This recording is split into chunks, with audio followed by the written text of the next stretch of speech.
인터넷 할수 하시는 29살 때 하시는데 작품 목록이 58년부터 시작됩니다. 그리고 돌아가시기 1년이 95년, 4년이 끝이 납니다.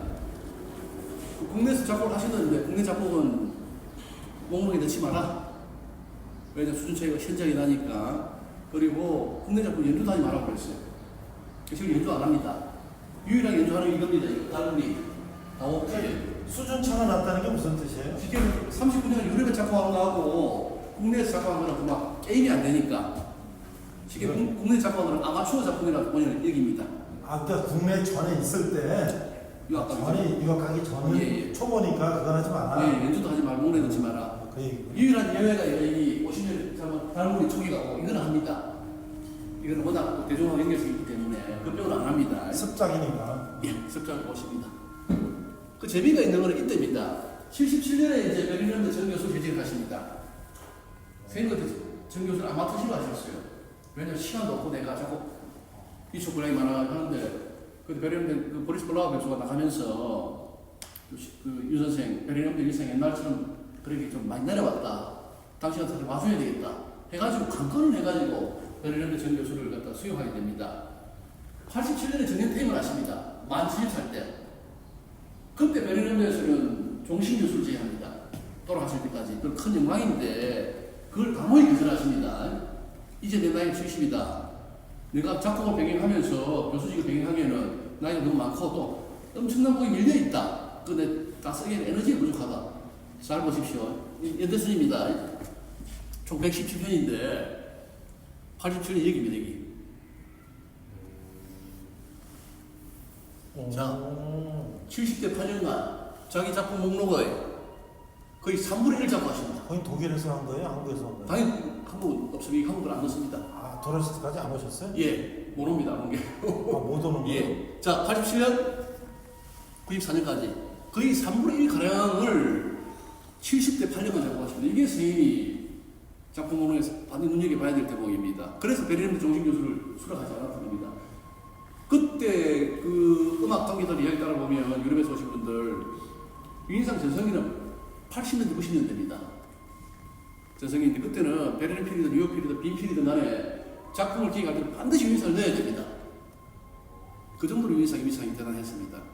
그 중에서도 전성기는 87년 이후입니다.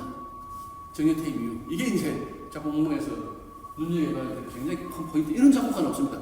70대 8년간 돌아갔을 때까지 자기 인생이 거의 3분의 1다 썼다. 이 특징이 어떤 분들 와서 여기서 왜 부산고등학교 교관은 없습니까? 어디 교관? 부산고등학교 여기 고려대학교 교관도 있어요. 야 있는데 선생님 윤상 작곡이요? 고려대학교 교관. 욕하니까 부산고등학교 많이 오세요. 보고 있었으니까 오셔서 요 공간 보면 한참 쳐다보고 계시길래 뭐 찾으시는 게 있습니까 했더니 왜 부산고등학교 교관은 없습니까? 이리도 보고 있는 코미디밖에 안 되고 습작이니까. 섭작도 아니고 그냥 행사고 이렇게 자 이거 넘어가시고 저로 오셔서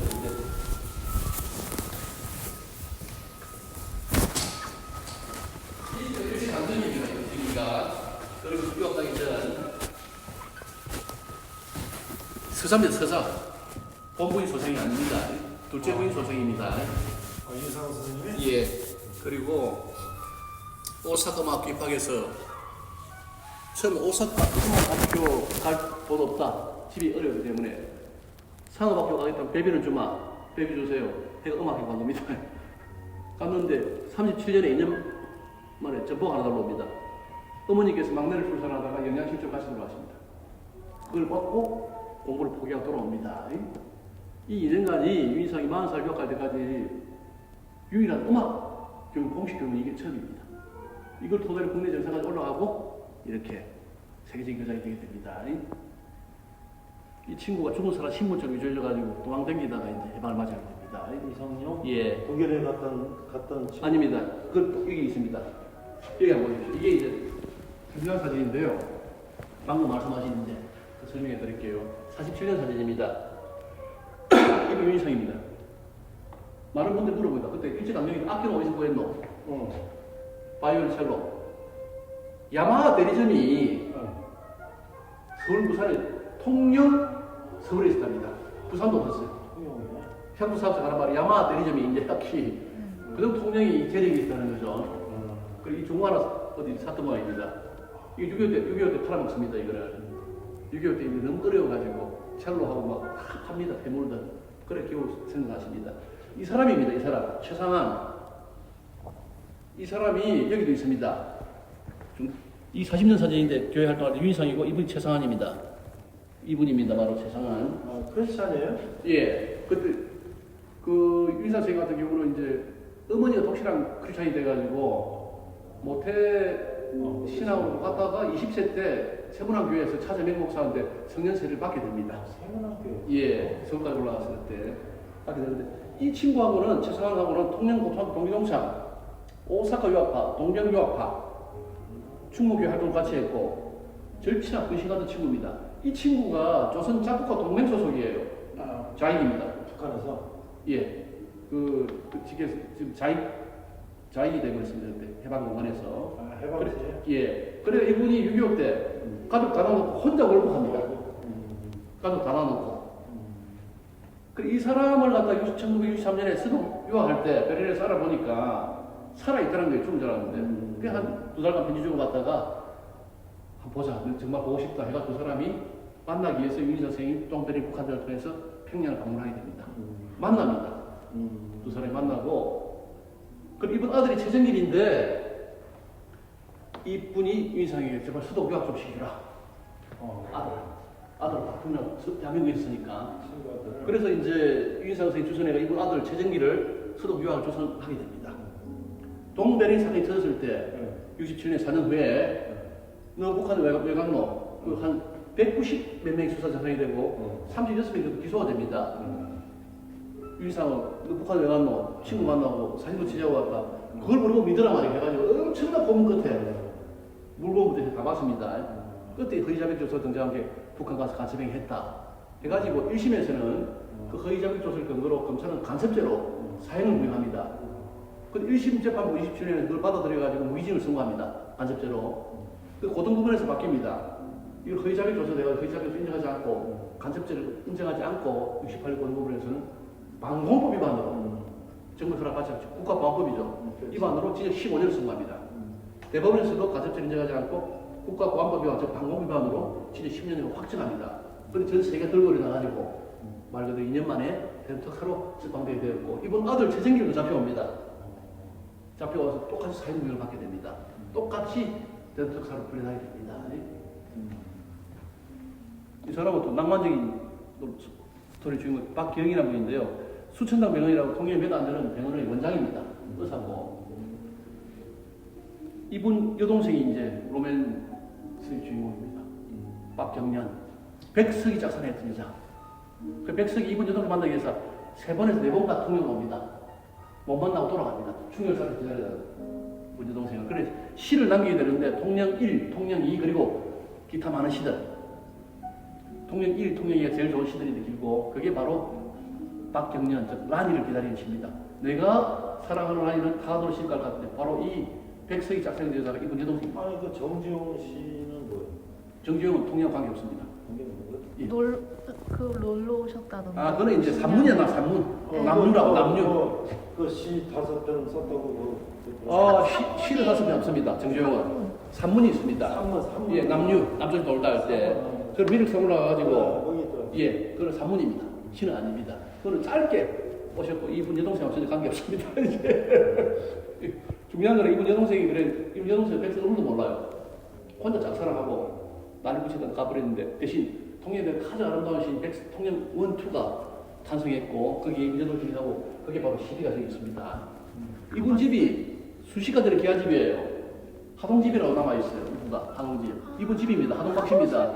이분 이 주인공이에요. 이 사람 주인이에요. 진짜? 하동집이 지금 주인이 바뀌어가지고 1구가 남아있습니다. 남아 실제로 곱하기 10배 하면 됩니다. 10배. 큰 기아집인데 그 배관 원장님이고 하니까 그 집에서 바느질하는 사람 친모, 바느질하는 사람이 누구냐면 박경리 선생님 어머니입니다. 소설 박경리 선생님 생각하기 어머니? 예, 집이 얼마 안 멀어서 그분에. 네, 맞아요. 그래가지고 근데 지금 그 붙여놓고 그거는 확실치 않은 집입니다. 그 박경리 왔을 때 선생님이 어디 갔으면 한게 요 같은데 하고 가시는 그건 아니고 좀 아래쪽으로 보는 사람들이 많습니다. 지금 공덕기 여사님 생각 바로 이번 집 밑에 그 부분도 보는 분이 많습니다. 왔다 갔다 편하게. 박형님 어릴 때 이 집을 잘 알아요. 어머니가 일을 했으니까.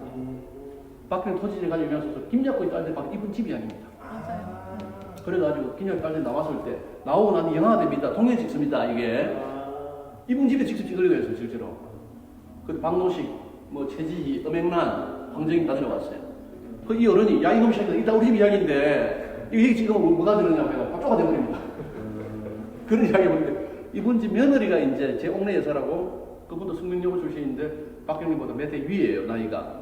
그분 문인인데 직접 찾아가서 박경림한테 네가 우리 집 이야기를 소설로 소개해가지고 우리 집이 큰 망신을 당했다. 그리고 항의를 하고 하는 대목이 나옵니다 나중에는. 그래도 박경림하고 인연이 있고 백석하고 인연이 있는 그런 사이입니다. 그래서 유경까지 된 계기하고 도관처럼 끝이 납니다.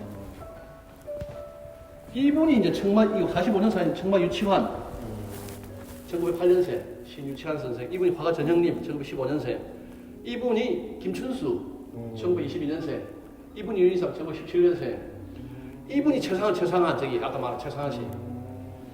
최상한이라고 울박한 사람. 이런 분들이 모여서 이제 사진 찍는 겁니다. 사진 찍은 사람이 추정컨대 20년생 초정 김상옥 선생 시조신 유명한 봉선한. 그러니까 거기서 예. 미륵산 거기 케이블카에 써놓은 게 예. 정재웅 선생이 옥천 사람이잖아요. 예. 근데 유치원 선생 안내로 예. 여기를 구경하러 갔다고 이제 그럴 수 거제에서 있어요. 통영을 해서 이렇게 지나가면 썼다고. 그 같은 연배들이니까 그 당시 뭐 정종이 조금 많습니다. 그런 거예요? 예, 유치원 선생이 이제 정종 영향을 많이 받게 되거든요. 그러게. 그 정종은 그때 이미 일제강점기 때 큰 그렇지. 대문이었고 유치원은 그때는 그만 그렇지. 예, 거기 비하면 게임도 안 되는 사람입니다. 청록하는 거 밑에니까. 예. 청록파는 이제 또 청록파 이런 걸 말씀해 드릴게요. 이거 할 때 이제 통영여고 부산고가 부산사범 계셨는데 부산사범학교 국어선생님, 부산사범 음악선생님. 두 분이? 17년생, 27년생. 오사카 음악학교 중퇴, 폐결핵 3기, 심장병. 폐결핵 3기면 암 4기보다 더한 병입니다. 그래서 아버지 어머니 돌아가시고 집도 없이 부산사범 사태 자취생활. 경제적으로 보면 다 빠졌어요. 건강으로 보나. 이 아이들 졸업하셨고 부산사범학교 국어선생님, 부산교육대학교 교수님이시고 나이도 10살 아니고 하루에 양조장에서니까 큰 부잣집입니다. 그 엄청난 반대를 무릅쓰고 결혼하시게 됩니다. 그때 사모님 평균이면 재산 보유각서를 썼대요. 대통령이 결혼하려면 돈 들고 가려고 한다고 돈 보유각서 쓰고 돈 찍고 결혼하시는데 왜 얼굴이 부었느냐? 나보고 사모님 자꾸 이저 사진을 때려요. 이거 사진 좀 없애면 보기 싫다고. 왜 했더니 얼굴이 이게 뭐냐고 그냥 하는 말이 강금을 당해서 사모님 참 만나지 말라고. 그래가지고 밖을 못 나가서 결혼 직전 얼굴이 부었습니다. 자, 지금 살아계십니다. 98세. 선생님 살아계시면 108세. 그렇기 때문에 재밌는 거는 사모님 전공입니다. 국문학, 이 아이들 국문과라고 졸업하셨지만은 들어갈 때는 이 아이들 의대를 들어갔어요. 의대. 그 여자가 무슨 의사냐 해가지고 그 시절에 문과로 전향하셔가지고 이렇게 문과 교수를 하셨는데 핵심은 선생님 가족이 폐결핵 3기이기 때문에 감기만 걸려도 위험합니다. 선생님 살아나게 된 건 사모님이 의대를 졸업하셨고 거의 뭐 준의사였습니다. 그래 미군 부대에서 그 신약 사가지고 폐결핵 그 쌓아놓고 사모님 선생님 관계 시험을 그걸 직접 놓으셨습니다. 그 정도로 그 사모님 못 만났으면 진짜 선생님 요절하실 수도 있는 그런 몸이었습니다. 그런데 이제 부산에서 결혼하자마자 팔자가 사나운 분들이 돼가지고 결혼하자마자 6.25 터집니다. 하여튼 뭐가 많이 터져요 이분이. 그래가지고 그때 철로 팝니다. 팔고 또 6.25 와중에 어려운 와중에 반지 다 팔아서 먹고 삽니다. 그 와중에 첫째딸이 태어납니다. 첫째딸 때 산파가 없어가지고 정조선원이 없어가지고 사모님하고 직접 선생님 사모님은 이 수발을 해가지고 미국 끓이고 가는 그런 장면이 등장하게 됩니다. 6.25 지나고 56년에 53년에 이제 휴전되자마자 서울로 올라갑니다. 그리고 56년에 프랑스 갔다. 예, 양정고등학교 교사로 시집가신 천북동에 그때 백일의 교사가 학교로 사직합니다. 사모님 결혼 직전에 전업주부 돌아와 있었고 아들 딸이 있었는데 그때 이제 진짜 어려울 때입니다. 경제적으로는 가장이 없으니까 그때 백반으로 버티고 했는데 결정적인 사건 서울시 문화상 수사 이 상이 지금은 완전 쓰레기 같은 상이 돼버렸는데 보니까 무선시 문화상이 이게 완전 간면상이 돼버려서 위상이 아무것도 없어요. 지금 서울 문화상. 그때 그런 상이 아닙니다. 지금 화암상. 삼성대학은 제일 높은 상입니다. 그렇게 보면 됩니다. 이걸 작곡분야 최초로 받으십니다. 그때 받은 분들이 서울대학교 내나 그 국악교 일석 이성 선생 그런 분 같이 받습니다. 그리고 음악 국내 정상으로 인정받은 겁니다. 지금 화암상 받듯이 그죠? 받고 나서 상금 10만 원, 큰 돈이 들어오는 거예요. 집안에서 살 돈이. 그걸 사모님은 드려야 되는데 지금 가장도 없는데 큰 돈이 생기자 이제 유학 욕심이 생긴 거예요. 그러니까 사모님 내가 많이 95세 때 물어봤어 내가. 맥주 한잔 하면서 그때까지 한잔 양조장 집 딸들 양조장 집 손녀답게 그때 95세 때 그 둘이 생일 전화 가는데 전시시 나는 그때 술을 전날 끊어가지고 사이다 먹다가 알아이 모르겠다 하고 마시고 그런데 전시시 마시고도 부축 안 받고 딱 그러나 가게에서 근데 물어봤어요. 아니 뭐 안절부절 못하는데 상관이 크게 생겼는데 안 주고 자기한테 자꾸 돈을 들어왔는데 뭐 자꾸 하길래 프랑스 댕기니 그래서 하길래 딱 그때 알아챈 거예요. 그냥 이분이 또 욕심이 생겼구나. 나이가 그리고 다녀오시라고. 사무총장이 혼자 가요? 예. 둘이 갈 수는 없습니다. 그 돈이 안 돼요. 그리고 사모님 결혼할 때 큰오빠가 피아노를 한 대 선물해 줍니다. 그 피아노 팔아 성북도 집을 삽니다. 한옥을. 그 피아노 한 채 값입니다. 집까지 팔아버립니다. 학비에 못하게 됩니다. 자, 상급으로 집값 가지고 혼자 집입니다.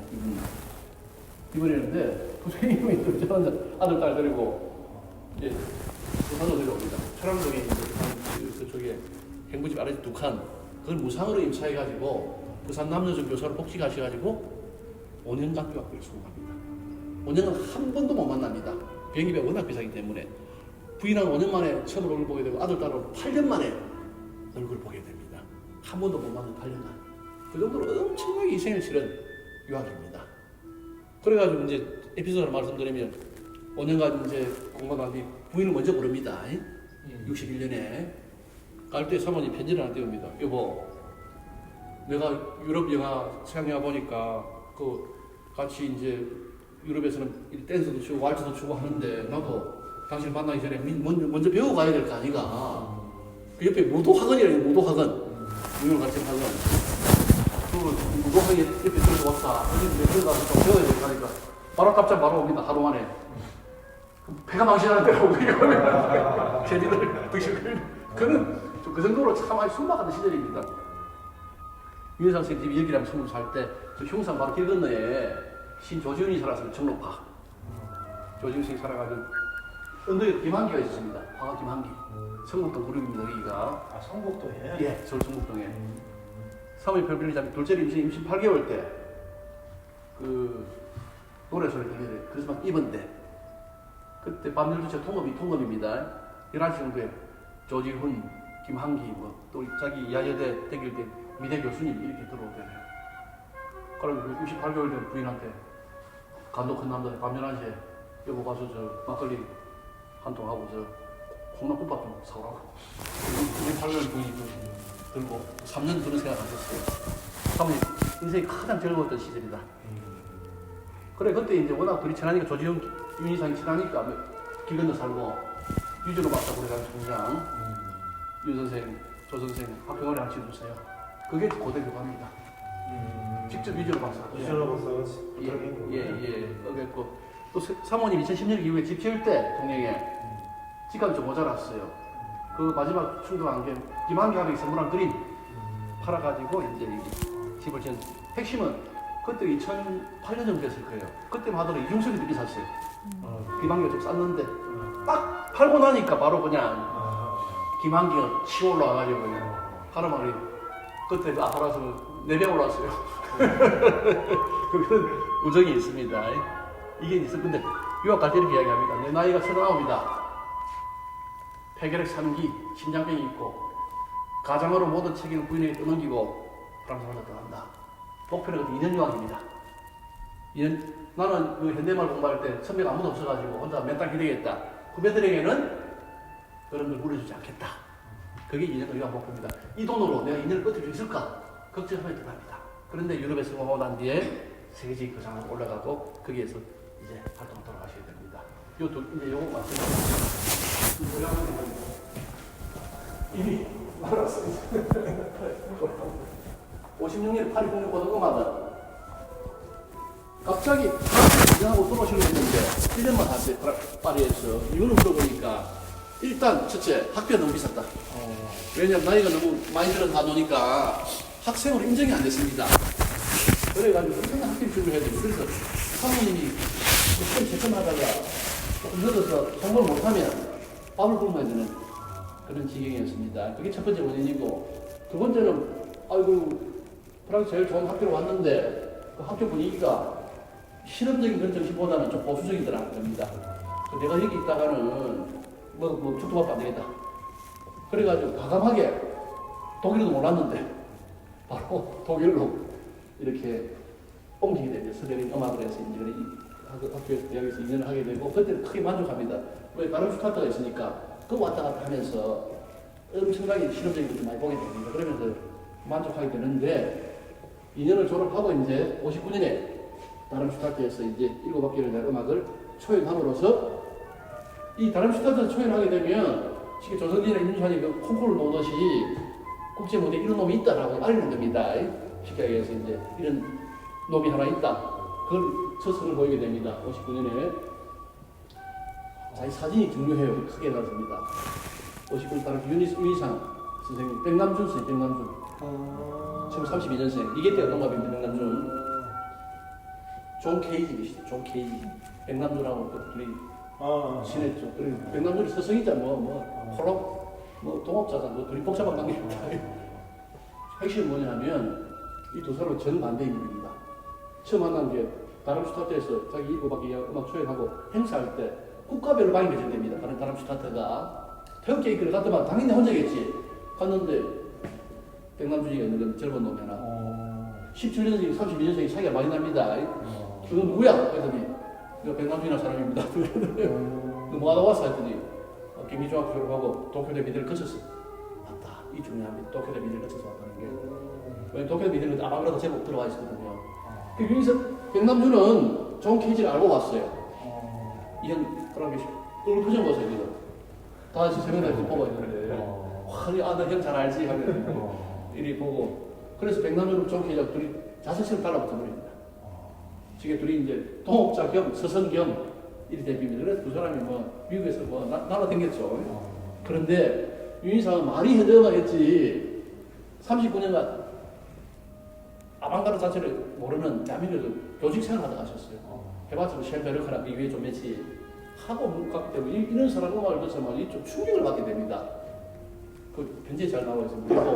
그리고 좀 계지도 그러는데 이게 무슨 음악이냐 작업들하고 때로는 꽝꽝 하부도 없고 그냥 그러면서 이제 적응을 못해. 적응은 윤희상은 그럼 할머 백남준이는 잘 따라가더라. 근데 나는 이런 음악 일단 싫다는 겁니다. 좀 진지하고 무거운 음악 밖에 있는 걸 끌어들여서 하는 게 아니라 음악 속에서 좀 진지한 걸 탐구하고 싶다. 그래 나가야 됩니다.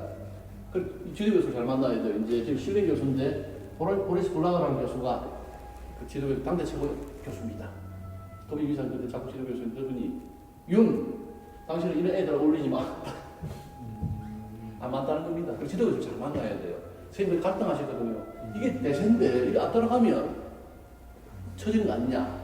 그 강박까지 믿을 테니까 그때 세계 용기를 내시게 됩니다. 그리고 지도 교수 당신 가슴 속에 뭐가 있는지 잘 들여다보라고. 그 들여다보니까 통영이 있는 거예요. 이게 중요한 사실. 이분이 그 통영이 안 된다고 야부진 다른 데 태어나서 끝나는 겁니다. 이게 통영이 중요한 게 뭐냐면 그것도 제가 기사 보고 확인했는데 무형문화재가 예능하고 기능이 서울 다음으로 많습니다. 서울은 1000만 여기가 10만인데 전국 여기 2입니다. 부산 이거 300만 갱도 안 돼요. 그 경남이 무형문화재가 36개인데 통영이 12개입니다. 서울이 1이고 인구 1000만이 무형문화재가 통영이 2입니다. 그 정도 여기가 문화하게 형성되는 게 많아요. 예능과 기능이. 그리고 이제 통영 이후로 이제 큰 문화들 발달해 있었고 자연이 있고 그리고 유불선 샤머니즘 그게 많은 곳입니다. 좋다. 동아시아적인 콘텐츠를 통영에 가지고 있는 걸 시장 형식으로 옮기겠다. 그게 바로 이제 말 그대로 오마니 밤의 이야기입니다. 오마니 밤의 먼저 바로 그 충렬 그 용화사 연덕놀이 그런 데서 인간을 받아옵니다. 궁예. 여기 용화사라는 절이 절. 있습니다. 예. 저건 또 저 불교지. 예, 그래서 이분이 이제 말 그 동아시아의 세계를 생을 옮기면서 크게 주목을 받게 되는데 그게 전적인 이야기입니다. 66년입니다. 말 그대로 이야기입니다. 그냥 동아시아 불교음악. 이걸로 이제 이게 도나우 CNN에서 연주했을 때 일본에서 이렇게 기사가 나옵니다. 평론가가. 앞으로 동아시아에서 한중일에서 음악하려면 유니상 이야기 이거 속으로 들어가서 넣어라. 하나님 발표되자마자 고전이 되어버립니다. 이거 이상은 없다는 겁니다. 그래서 유니상에게 베링교학까지 발생해야 됩니다. 한중일에서. 자, 이렇게 정점에 있는데 갑자기 또 인생에 또 받아봅니다. 말 그대로 동베리산이 됩니다. 그래서 아까 설명 들었죠. 저 친구 만나러 북한 갔다가 하늘에 동베리산이 들었을 때 잡혀와서 1심에서 간접적으로 사형구형, 간접적으로 무기징역 선고, 2심에서는 간접적으로 사형구형, 간접적으로 인정하지 않고 방법 위반으로 징역 15년 선고, 3심에서도 간접적으로 인정하지 않고 방법 위반으로 징역 10년 확정 됐는데 이제 전 세계가 들고 나옵니다. 이보리 스트라빈스키 얘기인데 스트라빈스키 카라야 저런 분들이 탄원서를 냈어. 이게 181명이 사인. 대단하네. 180 사인했고 그런데 뒤늦게 서독적으로 처음에 이놈들도 안 움직이다가 독일이 이제 전국제 들고 일어나니까 뒤늦게 이제 일어나가지고 특사를 파견해가지고 유인상하고 저거 아들도 포함되어 있거든요. 최정길 그 독일을 납치해간 6명 다 석방하지 않으면 국교를 단대시키겠다. 그 압력 때문에 2년 만에 대통령 특사로 석방되게 됩니다. 그때 한국을 떠나가지고 못 돌아옵니다. 95년 독일 돌아가시고 무척 계시다가 무덤만 2018년에 이장이 되게 됩니다. 마지막으로 이거 말입니다. 재밌네요. 아 근데 우리 팀장님은 음악을 전공하셨나? 아니요, 저는 음악 없어서 관계 없는 사람입니다. 근데 왜 이렇게 생각하셔요? 고마 있다 보니까 이게 안 돼요. 자, 이제 경상스러운 얘기 재미가 있어요. 아니, 이분 이야기가 보면 이분 영화 만들려고 저한테 오는 사람 그냥 되는데 실제로 상업 영화를 만들고 다큐멘터리 많이 있고 이제 굉장히 지금 이름도 바로 알 수 있는 분이 지금 말을 안 하겠습니다. 찾아와서 진지하게 수익 계약서까지 잘 쓰고 왔어요. 그리고 이소재까지는 도와주고 하면 뭐 1인당 뭐 100억씩 갈라가야 하는데 그래가지고 아니 이게 또 왜 큰 액수를 나는 1,000만 원이면 되는데 뭐 1,000만 원이 하면 죄송한 뭐 이리 공예도 사고 대한민국 최고의 유민상 전문가인데 100원 받아야지. 그래 2년간 들어가더니만은 2년 연락 두절 됐습니다. 연락 두절 이제 3년 넘었습니다. 요즘에 저 정치권에 그 서로 그거 관계 없습니다. 공무원전 때문에 그런 거 아니에요? 그 관계 없이고 좀뭐 그런 분이 몇 분 돼요. 하여튼 2-3명 됩니다. 크게 던졌다가 연락 두절 놓고 연락 두절 분이 이름만 되면 알 수 있는 분입니다. 바로. 예. 그래서 제가 뭐 명예훼손이라서 발언하겠습니다. 독일 국적 취득 이거 우발적인 취득입니다. 국적만큼 안 버리려고 했어요. 그런데 가자마자 대사관에서 유인상이 너 말이야 일주일마다 행적 보고하라고. 그 말에 이놈들이 나의 목숨을 뺏으려고 하더니 나 겨우 이제 내가 석방되어서 자유를 찾았는데 내 영혼을 굴레를 씌는 것이 격분해가지고 바로 대사관 소독 관청에 가서 이제 제가 독일에서 환영합니다. 그래 됩니다. 그러나 항상 거기 가보면 저기 포스라든지 여기 보면 한국인 작곡가 유이상 없습니다. 고려니시에 붙였어. 그 정도로 국적은 버렸지만은 그러나 한국인이다. 언젠가 회복할 거다. 그리고 또 드라마처럼 또 바닥인데 그때는 악몽으로 시달릴 때입니다. 공무휴증으로 또 인생 기회가 미네모는 비 열리면서 단 한 명을 선정합니다. 올림픽을 갖다가 음악 오페라를 그 유인사에 선정되었고 처음에 춘향도 할까 했어. 춘향, 심청, 양대 이제 그 전에는 유인상 선생님이 그 오페라가 중국 이야기입니다. 유통의 꿈도 마찬가지로 나비 미망이 장자 이런 이야기인데 이 기존 행사만큼 안 된다. 중국 이야기 안 해야 돼. 한국 이야기 해야 되겠다 해가지고 대표적인 심청 춘향이니까 무엇을 할까 이런 게 아니고 그 히피 문화를 독일이 완전히 마약으로 그냥 유럽 전체가 초토화돼 있어서 가정이 해체되고 그걸 보고 이래서는 안 된다 해가지고 경종을 울릴 수 있는 이야기다 해가지고 30%는 그런 윤리적인 이유 70%는 하늘과 땅과 바다를 왔다 갔다 하는 큰 스케일 그런 신천을 선택하게 됩니다. 이 릴리안 수기사가 세계 최고의 가수입니다. 유대계 독일인이 맡았는데 실제로는 한국 사람 시기로 소프라는 것만큼은 100번을 찾았는데 못 까먹었던 거 무서워서 못 가는 겁니다. 선생님이. 그래서 연출자가 윤 찾았어. 그래가지고 반갑다 했더니 아리가또 일본 여자를 헷갈려가지고 그 일본 여자를 실제 시기에서도 뭐 일체강의 옥살이했던 분인데 제일 어려운 오디션도 인간이 부를 수 없는 곡을 던져줍니다. 너 불러봐. 못 부릅니다. 가. 이러고 이제 세계 최고의 가수 릴리안 수기사가 윤 내가 해볼게. 어서 오십시오 해가지고 그냥 이렇게 낙찰돼 버립니다. 이게 이제 미넨 올림픽 문화인사고반 금메달 수상하게 됩니다. 그러면 윤상이 국제무대 하루에 복귀하게 됩니다. 춘향에 대한 미련도 있었습니다. 마지막 돌아가실 때까지 춘향을 하면 해야 되겠는데 지금도 윤상 제자 중에 윤인숙이라고 윤상 곡을 몇 개 초연한 분이 계시는데 그분이 지금 춘향을 하려고 해요. 오페라로. 그래서 뮤지도 있고 해서 서베르 예술을 해온 그 한옥원대 잠시 계시다가 77년도 베르는데 전교수로 오시고 87년에 아까 만들어 은퇴하시고 종신교수를 받지 않습니다. 그런데 중요한 것이 한중일의 음악세가 여기 결정적인 영향을 받게 됩니다. 일본 같은 경우는 그때 베를린 유학파들, 유인상 밑에 배웠던 유학파들이 일본 현대음악 1세대입니다. 유인상이 5년간 이상 배우고 일본으로 돌아와서 주요 대학 교수진을 다 차지하게 됩니다. 거기에서 지금 일본 현대음악이 나오게 됩니다. 그분들 다 돌아가셨어요. 살아계시면 90살입니다. 두 분이 오셨습니다. 여기 제가 있을 때 오실 때 유인상 제자를 하면서 그때 일본 현대음악의 주류가 말고 유인상 제자들이 맡게 되고 지금 제자의 제자들이 맡고 있습니다. 도시오 호소카와 일본인 자라가 세계적인 대장입니다. 누나 지금 뭐 진원수의 전명호하고 동급입니다. 그 사람이 왔어요. 2017년 탄생 100주년 때 상주 작곡가로. 그러니까 많은 기자들이 동원돼 왔습니다. 세계적인 거장이니까.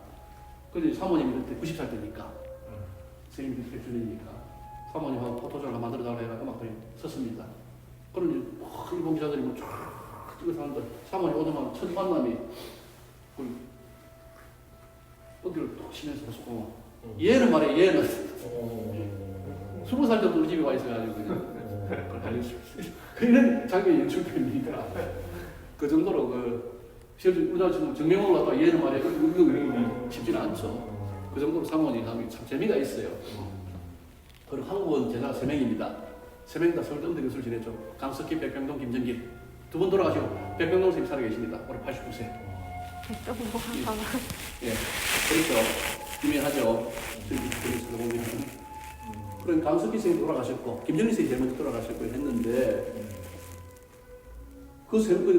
진원숙 선생님 유명한 진원숙 선생님 요즘 강석희 제자니까 하는 말이 진원숙 선생님 예술한번 왔을 때도 내가 윤사 손을 뻗어도 된다.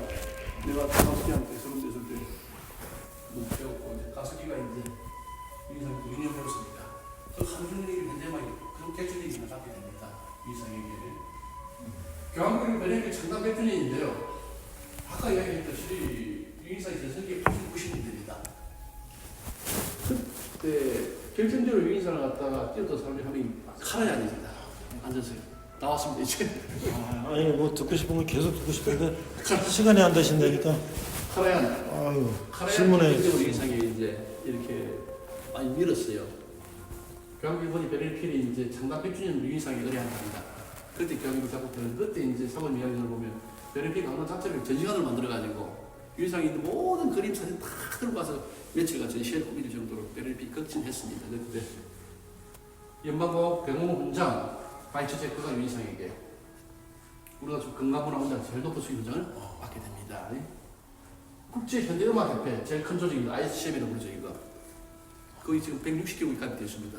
이걸 유인상 때문에 만들어집니다. 181명이 유인상 석방운동 했다고 했지 않습니까? 그분들이 우리 조직 하나 만들자 해가 만든 게 국제현대음악협회입니다. 한국예술공로사적인 상표 있습니다. 저기 있는데 이 재미가 있는 게 자연 공로상인데 1991년에 누가 받는다면 독일 현대문화를 대표하는 거장 퀸트그라스 양철북의 저자 노벨상 받았죠. 자기는 20세기 국악기 대표 그분이 92년에 유인상이 받게 됩니다. 그 순서고 한 명은 독일 현대문화를 대표하고 한 명은 독일 현대문화를 대표한다는 좀 상징적인 의미가 있어요. 전임자가 후임자에 상을 줍니다. 사진에 보면 기트 그라스 씨가 유이상이 딱 수영 장면이 나옵니다. 좀 상징 그리고 마지막에 패드선 받고 네, 따님 대신 받습니다. 따님은 베르넘대를 졸업하셨어요. 따님 하는 말 50년생입니다. 8년 후에 아버지를 만나잖아요. 8년 만나게 되는데 해가지고 빨리 독일어 배우고 영어를 배워야 되는데 아버지가 집에서는 한국말 써. 절대 그 외국어 쓰지 말라고 그랬고 베르넘대 들어가셨는데 처음에 피아노로 들어갔어요. 근데 챈발로로 바꾸고 그다음 하프까지 하다가 때려치워버렸습니다. 근데 왜 쟤는 참 많으시는데 왜 때려치우는 물어보니까 아유 집에 뭐 놀러 오는 아버지 친구들이 헤르베르트 폰 카라야 이런 사람들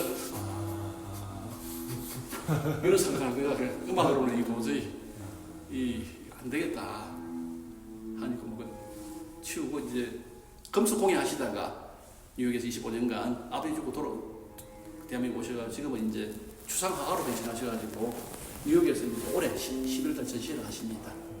그래 지금 추상화가로 이제 내일 모레 좀 이제 전시하고 계십니다. 아들은 미국에 삽니다.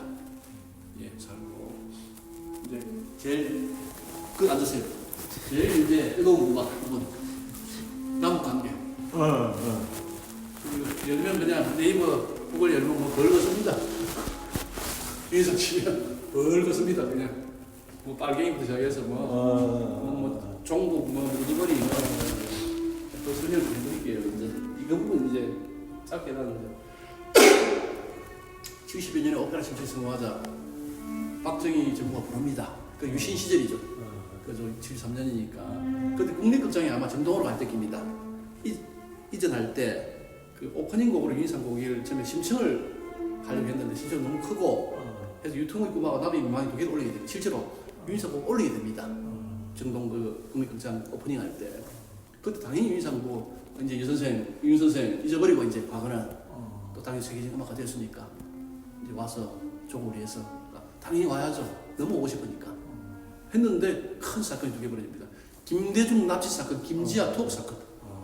큰 사건이 벌어져. 김대중 그때 전 야당 지도자께서 공연에서 납치돼가지고 그때 바로 사형 직전까지 가 있었고 김지아 씨는 그때 민청학년이니까 그걸로 그냥 들어가가지고 사형 직전까지 가 있는 겁니다. 그걸 보고 이제 두려움을 느꼈고 나도 가서 잡혀가는 거 아이가 한 걸음 더 나아가서 이제 그 두 분 석방운동을 아주 치열하게 벌입니다.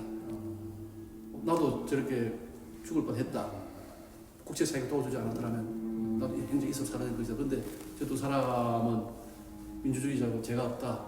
그러면서 국제사회에 두 사람 석방을 호소하게 됩니다. 그러면서 유신 정부하고 멀어지면서 박정희 대통령이 이제 죽을 때까지는 아예 교류받게 됩니다. 그러다가 이제 전두환 정권이 들어오고 이제 81년에 누굴 보내냐면 허삼수라는 사람이 있죠. 화평 허삼수 헌문도 할 때 허삼수 씨가 이제 유인상 선생님 부산고등학교 제자입니다. 그 사람을 특사로 보냅니다. 보내가지고 선생님 오셔서 이제 한국을 위해서 삼수야 내가 가고 싶지만은 조건이 두 가지가 있다. 첫째 나는 그 광주의 현장을 다 봤다. TV로 전두환 씨가 직접 광주에 내려가서 위령탑을 쌓고 제주가 되어 위령제를 지내고 두 번째 감옥에 있는 학생들 양심수를 다 석방해 줄게. 그건 될 수 없는 조건이었고 그래 못 옵니다. 세 번째로 돌아가시려는 김영삼 대통령 때는 진짜 칼기 몇 번으로 온다까지 확정됐습니다. 그래가지고 그 사실은 출국 준비를 하셨어요. 그때 이제 유인상 선생님이 딸이 있고 아들이 있습니다. 딸에게는 딸 2명, 딸에게는 딸 1명, 아들에게 딸 2가 있습니다. 그래 외손녀 1명, 친손녀 2이 있는데 이제 그 아들 미국 살았으니까 놔놓고 그 딸도 미국 갔는데 그 금속 공예하러 그 워낙 그 외손녀가 우리나라 장행주처럼 바이올린에 재능을 발휘해가지고 어릴 때부터 NHK하고 협연하고 그 외손녀의 재능을 높이 사가 유인상 선생님이 베를린대 듣고 있었어요. 아주 발굴이 재능을 발휘한 바이올리니스트인데 리나 첸이라고 그래 94년이니까 그때 그 딸 외손녀를 이제 뉴욕으로 유학을 보냅니다. 우리 엄마 할아버지 할머니는 한국 가야 된다. 그 베를린 집도 이제 우리 살 수 없다. 다 한국 이사하기다.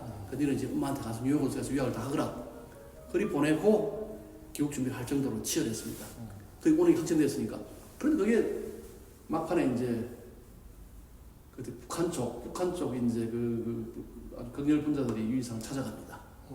그 베를린 집 앞에 찾아가서 딱 그 분신 자살 이야기를 합니다. 부부가 선생님 남한 쪽으로 그 가시면 저희들이 바로 이 자리에 분신 자살을 하겠습니다. 선생님 네가 왜 내 고향 녹할 이유가 뭐가 있노? 그러면 선생님께서 이놈 새끼 이게 뭐하는 짓을 하다가 쓰러지게 됩니다. 그러면 바로 병원 옮기지게 됩니다. 그리고 다음에 돌아가십니다. 그 정도로 그때 그런 일이 벌어졌고 그 남측하고 관계 그때 남측에서는 동베를린 사건에 대해 사과하라 그런 거 다 마무리됐어요 그때 입장 표명만 짧게 하는 걸로 그래가지고 기억 좀 했는데 북측에서 그런 게 아니고 북측에 있는 이 베를린에 사는 그런 극렬 단체 그놈들이 이를 저질러 선생님 쓰러지고 다음에 돌아가십니다. 그런데 이제 이제 북한에서는 83년에 유인성 연구소가 만들어집니다. 조건이 뭐냐면 유인성에게 그 김일성 주석이 윤 선생 당신은 한국 가고 싶지만 못 간다. 당신 분단되기 전에 태어난 사람 아이가 우리가 연구소를 만들어주면 와서 음악을 가르치고 제자를 양성을 있겠느냐? 조건 세 가지. 첫째, 정치 활동하지 않는다는 겁니다. 노동당까지 근무하지 마라. 그런 안 한다. 그래서 유인성 연구소가 있고 그 큰 건물이 옆에 숙소가 있는데 그 숙소에는 아직도 유인상 그 숙소에는 백두혈통 사진을 안답니다. 조상하라. 그때도 안다라고. 그 몇 년 전에 북한 갔다 온 사람이 있어가지고 북한학 교수가 여기 왔길래 그 가봤길래 그 사진이 스티커 하니까 사진 없습니다. 그럼 북한은 가긴 간 거예요? 83년부터 이제 제자를 양성하기 위해서 유인상 연구소에 1년에 한두 번씩 가게 돼서 만들게 됩니다. 유인상 연구소를. 예. 정치 활동하지 않는다. 두 번 내가 아는 거는 서구의 아방가르드 음악이다. 그거 가르친다. 세 번째로는 언론 보는 앞에서 공개적 방문도 해가지고 그때부터 선생님께서 돌아가실 때까지도 한 1년에 한두 번 가서 북한에서 그 상당한 음악적인 자산을 물려주게 됩니다. 그 북한 지금 그분들이 다 80 다 됐어요. 그 유인상이 직접 배웠던 사람들이 그 유인상을 제일 잘 압니다. 우리는 그런 기회가 없었고. 자, 핵심은 뭐냐면 남한에서는 북한을 갔다는 이유 하나만으로 아까 말했듯이 그런 거 안 물어보고 빨갱이다. 그렇게 이야기하고 북한에서 이제 이세차원 놈이다. 황장엽 씨가 망명했을 때 황장엽 선생이 황장엽 그 최정호 선생하고 이런 대화를 일부가 있는데 거기 보면 황장엽 선생님 그 신동아 기사입니다. 김일성 주석 살아있을 때 그 황장엽 선생이 부르더니 황 선생 유인상이 조심하라고 남한 간첩일 줄도 모른다고. 왜냐하면 정치활동 하지 않는다. 노동당 가입 안 하죠. 서구의 현대만 가르치죠. 그 자기 체제와 맞지 않는 사람이라는 겁니다. 그 북한에서도 체제 동조하지 않는다 의심을 받고 남한에서는 북한을 갔다는 이유 하나만으로 간섭을 벌이고 이게 유인상이 가지고 있는 참 외로운 위치입니다. 그때 선생님이 이제 결정되어 있잖아요. 베를린들이 갖다 정리퇴임하고 난 뒤에 내가 오래 살았다. 폐결핵, 심장병, 고무후유증 안고 내 살아있을 때 남과북이 휴전선에서 민족합동음악축제는 음악회를 하자. 남과북이 다 모였어. 그때도 될 듯 하다가 안 됩니다. 안 되면 좋다. 휴전선이 힘들면 평양에서 한 번, 서울에서 한 번 이게 성사됩니다. 90년에. 황병기 교수님입니다. 가야금. 이분이 그런 남측 악단 17명이 분단 이후 최초로 판문점을 통해서 평양에서 5일간 음악회를 하고 평양 악단 33명 정도가 분단 이후 최초로 판문점을 타고 내려와서 서울 시티가 공연하게 됩니다. 이걸 주비원장이 유인상이 하게 됩니다. 그래서 인근 한 말은 남과 북 사이에서 그런 오해를 받아가면서도 남과 북에 있는 정치 세력들은 아주 욕망덩어리가 돼서 남과 북을 하나 되게 만드는데 역할을 할 수 없다. 나 같은 깨끗한 예술가는 남과 북을 예술로서 하나 만들어서 기여할 수 있다 해가지고 선생님이 조직을 스모시게 됩니다. 이게 선생님 인생에서 제일 큰 사건 중에 하나입니다. 남과 북의 음악회를 성사시켰다는 거. 그거 계십시오. 마지막으로 이제 묻었는데 95년도에 아까 말했던 원래 주치의가 인도권에 있는 한의사였는데 최 박사라고 건강을 잘하게 되면 85세까지 넉넉히 살 수 있다 했는데 기후이 잘되면 94년에 95년에 다음에 78세 돌아가십니다.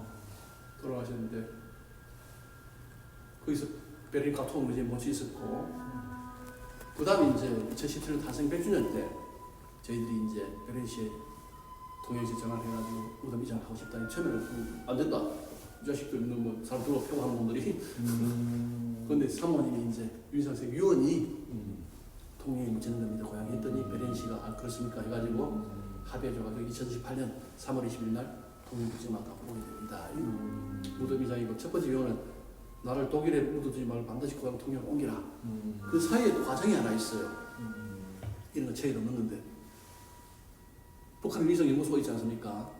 그리고 숙소가 있고 사모님이 생일 주고 나면 너무 걱정이 많아서 한국을 못 오고 그 위성 연구소에 가 있었어요. 묘양산이 가까우니까 왔다 갔다 하면서 요약을 하신 겁니다. 이수재 여사님이 김정일 국방위원장하고 이수재 여사님이 생일이 똑같아요. 생년월일이 똑같아가지고 간혹 그 날짜에 우연히 맞추어서 이제 북한에서 연구소를 가면 그 이수재 여사님하고 생일상 같이 차리셔야 하는 사이입니다. 김정일 국방위원장이 주관. 그런데 그 김정일 국방위원장은 좀 이제 너무 안쓰러운 거죠. 우울증이 와가지고 그 나이 드신 분이 여자가 그죠 그 남편을 못 잊어가지고 그걸 보고 그분이 또 좀 영화도 하시고 하는 서정적인 면이 있거든요. 그 김정일 위원장이 이 여사님 이거 도저히 안 되겠다. 이걸로 얘가 되겠나? 그러고 지금 윤희상 선생이랑 남쪽으로 가야 된다고 하지만은 독일에 묻지 말고 일시적으로라도 윤희상 연구소 앞에 평양 무덤이 안 되겠나 할 때 사모님 단호하게 거절합니다. 그 국가원수가 하는 말을 거절하기 쉽지가 않습니다. 그것도 선의를 가지고 하는 말인데 안 됩니다. 거절합니다. 그때 만일에 북한으로 갔으면 남쪽으로 못 왔을 거예요. 그래서 그런 그 정도로 선생님이 남쪽에 윤희상 통영에 묻어가는 그게 크게 강력하기 때문에 그런 선생님이 거절할 수 있는 겁니다. 또 하나는 이제 내가 죽고 나면 일본이나 독일에 살지 말고 반드시 대한민국 통영에 살아라. 그리고 2010년에 기부해서 집 짓고 살고 계신 겁니다. 살고 계시고 또 하나 좀 비극적인 사건 아까 94년에 이제 귀국 준비하느라고 미나 첸 외손녀를 그 뉴욕으로 보내게 되잖아요. 그 외손녀가 27살에 뉴욕에서 교통사고로 돌아가신 거예요. 나중에 참 그 음악대가 거기서 끊어져 버려요. 거기 94년이 힘든 세월입니다. 선생님도 기분이 좌절되면서 다음에 돌아가셔야 되고 그 외손녀 리나 첸도 말 그대로 뉴욕으로 떠나가지고 또 얼마 27살의 젊은 나이에 교통사고로 돌아가시게 되고 그 94년이 좀 맺힌 게 많은 겁니다. 무덤을 어디 쓸 것이냐 무덤이장 합의된 처음에 여기 쓰려고 했어요. 여기가 바로 그 기념관 옆에 쓰려고 했는데 우리 아버지 우리 남편 시끄러운 신세인데 너무 시끄럽다. 그럼 어디 쓸 것이냐 이게 답이 있더라고요. 이게 통일시민에 보낸 무슨 편지인데 94년에 기국이 좌절되고 난 뒤에 CD 가는 날로 옵니다. 누구를 통해서 그게 여기 통일에서 이제 아마추어 음악가들하는 고전음악 감상에서 CD를 틀게 됩니다. 이 내용이 들어있습니다. 난 중년 자랑하는 이 내용이 이거 옮겨놓은 겁니다. 그 잔사람마다 그 프로볼세 이거 받아보고 싶었구나 해가지고 통일국제음악단 옆에 있는 춤을 이렇게 결정하게 되었고 거기에 대해서 이제 대만족을 표시하셨습니다. 유족들도. 그래가 이제 말로 윤희상 위원 두 가지가 말로 유족들이 다 통일에 살게 되고 아들은 미국 삽니다. 그 아버지 끌려가는 곳에서 보기 싫다고 독일도 싫고 회의도 싫답니다. 미국에 사시고 따님하고 이제 사모님은 2010년 기국 가셔가지고 집을 짓고 살고 있는 겁니다. 핵심 마지막으로 딱 한 줄 요약하면 이런 얘기가 제일 많이 합니다. 거기 보면 우리 음악가 있다 보면 이제 유명 예술자를 많이 보게 되지 않습니까? 그죠? 음악가 있다 보면 직원들이 이놈들이 하는 말이 조성진이나 이민찬이 와서 이제 보고 난 뒤 아니 나보고 팀장이 이거 뭐 빼새끼들 뭐 그 버릇 없대요. 리허설 하는 거 보고 내가 우리 직원들 뭐라 합니다. 그러면 야 이놈들아 그 아들이 버릇이 없는 게 정상이다. 4살 때부터 피아노 앞에 앉아 있었고 어머니 매니저 하면 일이 같이 댕기고 한 번도 남하고 사회성을 맺어본 적이 없는 맺을 시간도 없었고 맺을 시간 있어서도 안 되고 그게 그분 인생입니다. 조선진 씨나 이민찬 씨나 우리 그 피아니스트를 봐요 마찬가지고 그분들 어떻게 사회성을 배웁니까? 오직 피아노하고 대한대면서 거의 정상인데 선생님이 이제 작고도 마찬가지인데 그 뭐 괴물들이 많은데 선생님 같은 경우는 45년에 일제강점기 끝나자마자 부산에서 공항 원장을 하셨습니다. 강화리에서 그리고 파리 교회 회장을 하셨어요. 그 바쁜 와중에서 그리고 저도 관인 회장을 하셨습니다. 그 따님 하는 말씀이 아버지 소풍 한번 간 적이 없다고 합니다. 바빴어요. 근데 제도 관인 회장을 했어요. 그게 특징입니다. 공동체 문제에 대한 관심. 그리고 아까 최상환 씨 저런 사람들하고 월북한 보름이라는 조직을 만들었어요. 오랫동안 했습니다. 보름마다 모이자. 그래가지고 보름의 멤버들 한 명은 통영 사람입니다. 부부 중에. 통영 남편 부인들. 그저 분이 월북하고 난 뒤 애기들이 있고 이제 부인이 있으니까 보름에 돈을 다 끄다가지고 조산원을 조산원 차려줍니다. 먹고 사줍니다. 그런 살아오셨어요. 그러나 거기서 이어진 게 남과 북도 헤어졌으니까 당연히 하나 된다. 그래서 나는 예술가로서 남과 북 사이에서 그죠 역할을 하고 싶다. 그게 이제 선생님에 대한 공동체의 열정입니다. 그리고 한손에서는 음악을 들고 세계적인 그 장관이 되시고 유인상 선생님 의회 옮기고 뭐 하고 그럴 때 예. 그 문재인 대통령 김정숙 여사가 뭐 2016년 꽃을 뭐 바치고 뭐 2016 그런 뉴스 나왔잖아요. 예. 그런 관계는 또 어떻게 되는 거예요? 2016년에 김정숙 여사가 뭐 성악을 뭐 해갖고 이제 그때 베를린 방문할 때 독일 방문할 때 이제 홍백나무를 하나 이제 사가지고 비행기에 싣고 와서 이제 김정숙 여사님하고 이제 노무현 대통령 그 문재인 대통령 두 분이 이제 가토 토끼모니 찾아가서 이제 나무가 기념 식수를 하게 됩니다. 어디다가? 베를린에. 베를린 가토모지. 그 이장하기 전입니다. 예. 그래가지고 그게 이제 신문에 녹이 되고 하면서 그 다음에가 탄생 100주년 때 이장이 합의되게 됩니다. 그 나무는 어디 있느냐 지금 유인상 베를린 하우스 진짜 베를린에 있는 집 그 뒤뜰에 다 심어놨습니다. 베를린 하우스 집 그건 문체부 소유입니다. 문화체부 소유. 그거는 예. 이제 대충 그래도 조금 두서없이 조금이 아니라 뭐 많이 이랬네. 근데 여기 계신 선생님들은 음악 하시는 분들이에요? 아니요. 갑자기 오랜만에 길게 한번. 하여튼. 근데 질문이 궁금한 게 나도 음악하는 사람은 아니고 그냥 예. 근데 여기 오면서 그 윤희상 선생님의 어떤 그런 사상적인 그런 거에 우리가 잘못 이렇게 매스컴을 통해서 잘못 이게 입수가 돼갖고 사상적으로 낭만적인 민족주의자. 어떤가 그랬는데 전혀 그런 상관없는 거구만. 예. 그리고 이 언론이 막 북한을 따로 이거 하나 나오면